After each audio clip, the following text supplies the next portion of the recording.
안녕하세요. 통일 에세이 칼럼을 방송하게 된 대진대학교 스마트 건설 환경공학부의 김명운이라고 합니다. 짧은 시간이기 때문에 많은 말씀을 못 드리는데요. 우선 오늘 이야기 내용은 제가 통일 전공에서 강의하였던 남북한 환경생태의 이해와 연관된 사항들 몇 가지를 좀 소개해 드릴까 합니다. 그 다음으로는 관련 자료들을 찾을 수 있는 방법에 대해서 안내해 볼까 합니다. 배경화면으로 처음에 보여드렸던 화면은 사진은 여러분께서 많이 보셨을 남북한 밤의 조명 상태를 비교한 사진입니다. 나사에서 찍은 인공위성 사진이고요. 여러분들께서 잘 아시다시피 차이가 많이 나는 그런 것들이죠. 여기가 서울 수도권이고 여기가 이제 북한 지역입니다. 북한 지역과 연관되어 있고요. 한반도 전체로 보았을 때 북한 지역은 주로 침엽수가 존재하는 냉대 산림대가 약 3분의 1 정도를 덮고 있습니다. 이 상태가 지금 상당히 많이 바뀌어가고 있습니다.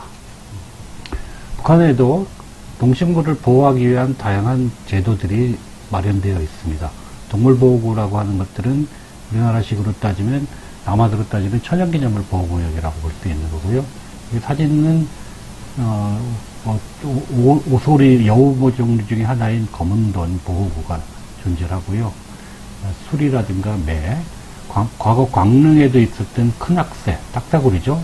머리가 빨간 딱따구리를 큰악새라고 하는데 이 보호구가 있습니다.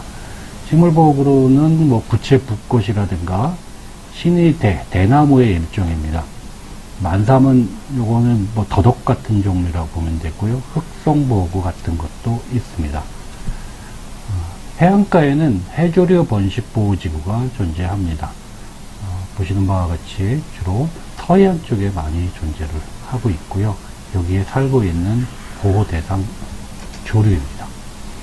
수산자원보호구에는 산천어, 가리비의 북한 명칭인 밥조개, 전복의 북한 명칭인 생복, 그리고 굴보호구가 주로 함경도 쪽에 있는 해안가에 존재를 합니다. 이런 보호구가 있고 자연자원에 대한 중요성들을 알고 있음에도 불구하고 북한은 경제적인 이유 때문에 산림의 피해가 심각했던 것으로 알려지고 있습니다. 최근에 어떤지는 자료들이 아직 많은 자료가 없습니다.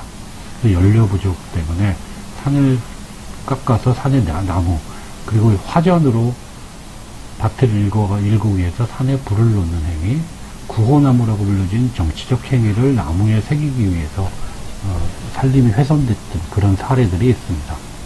그러다 보니까 이제 비가 많이 올 경우에 홍수 피해가 심각하게 나타났던 사례들도 과거에 보고가 되곤 하고 있습니다. 남북한이 여러 가지 환경적인 차원에서 같이 협력해야 되는 이유는 많은데요. 가장 대표적인 것들은 남북한 공유하천이라고 볼 수 있습니다.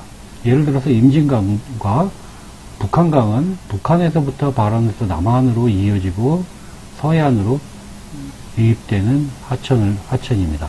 이 하천이 비가 많이 올 경우에 상류로부터 방류가 사전에 경고되지 않았기 때문에 남쪽에 많은 피해를 일으키는 그런 사례들이 있었습니다. 평화의 댐은 대표적인 그 중에 한 정치적으로 이용됐던 사례라고도 볼 수 있습니다. 북한의 여러 가지 산림 자원들이 변화되고 있다고 아까 말씀드렸는데, 기후변화 때문입니다. 더운 날씨가 점점 많아지고요. 그 예상은 여러 가지 시나리오에 따라서 서로 다르긴 하지만 종합적으로 볼 때 모두 증가하고 있습니다. 폭염 일수가 증가하고 있고요. 남북한 공해, 과수재배지도 북쪽으로 점점 이동하는 아열대 기후가 되고 있습니다. 예를 들어서 포천은 이제 대표적인 사과 주산지가 됐습니다. 과거 이 남쪽 경상북도 지방이 주산지였던 것이 이미 북상을 했습니다. 여러 가지 예상이 되고 있고, 그것에 대해서 과거 정부에서는 환경 분야에 대해서 남북한 차원의 각종 협력 사업을 진행한 적이 있습니다. 해양과학기술진흥이라든가 생태계 복원, 또는 산림 병해충 방제, 또 탄소 배출권을 목표로 한 나무를 심는 조림, 그리고 국제기구와도 많은 협약을 통해서 국제 환경 추진 사업들을 벌여나간 바가 있습니다. 최근에는 이마저 정지되었는데요. 그래서 남북한 관련 환경 생태의 중요성들은 한반도 또는 한민족이라는 차원에서 중요성이 크고, 여러분에게 마지막으로 소개해드릴 그 부분은 자료를 어떻게 이런 것들을 구하고 볼 수 있는가 합니다. 북한 관련 자료는 첫 번째는 국립중앙도서관을 여러분이 직접 찾아가시면 좋습니다. 고속터미널역 7호선에서 내려서 약 5분 정도 걸어가시면 국립중앙도서관이 있고요. 여기 본관 3층에 가면 북한 자료센터가 있습니다. 사전에 여러분이 회원 가입을 하시면 각종 서비스와 자료들, 전문 자료들을 볼 수 있고요. 인터넷으로도 제한적으로나마 볼 수 있습니다. 조선일보에서 운영하는 NK조선이라고 하는 사이트에서는 최신 북한 소식들을 볼 수 있고요. 이것들을 환경적인 요소나 생태학적인 요소들과 같이 보신다라면은 여러분에게 많은 시사점을 줄 수 있을 겁니다. 마지막으로는 통일부의 북한 정부 포털 사이트에는 북한 관련 전문 자료와 지도 서비스를 통한 호환적인 그런 서비스를 여러분이 이용하실 수 있습니다. 아무쪼록 생태계와 남북 환경 개선을 위한 하나의 밑거름이 되실 수 있는 전문가가 되기를 희망합니다. 감사합니다.